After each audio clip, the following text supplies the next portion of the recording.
I'm going to play a clip for you of a woman at last night's Trump rally in Iowa. And I am not doing this to make fun of anybody. I am not doing this to make diagnoses that I am not qualified to make.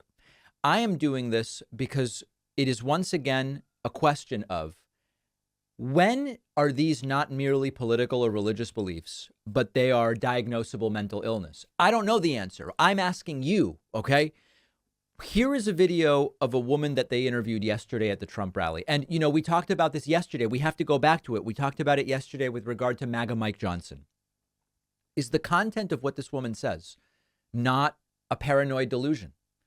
Is this not mental illness? Let's listen to it and then let's discuss.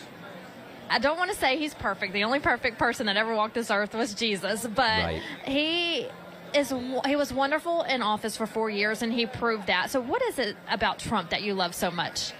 Number one, he's a godly man. Right. He's working for God, for darn sure.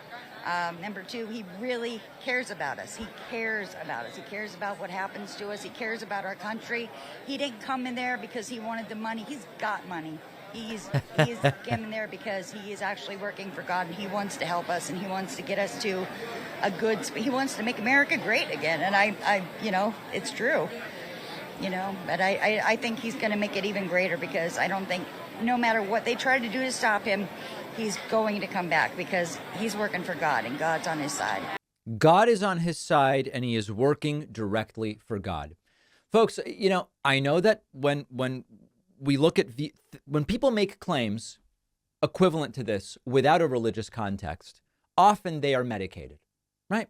You go to a psychiatrist and you say stuff like this, or what MAGA Mike said yesterday about God told me I'm going to be a Jesus-like figure as Speaker of the House. You're often prescribed antipsychotics like Haldol or Zyprexa or Seroquel, these first line or second line medications that are out there, widely available for psychosis, for paranoid delusions. And yet it's considered inappropriate to wonder whether folks like this should also be medicated. Now, again, this isn't about stigmatizing mental illness. It's actually quite the opposite.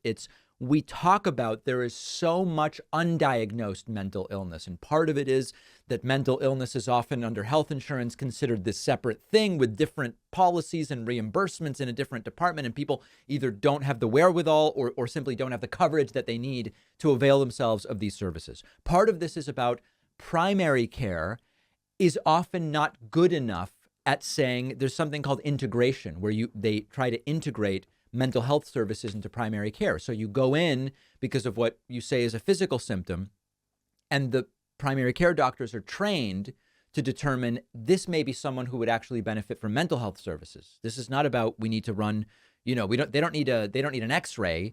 What they need is a therapist, right? So integration is a movement that's trying to get in the middle of and try to expose people more to these sorts of things. But in all seriousness, what would happen if we gave some of these folks the types of medications that, when it's not a religious justification for their beliefs, but it's the sort of man yelling on the subway platform sort of stuff, can be effective?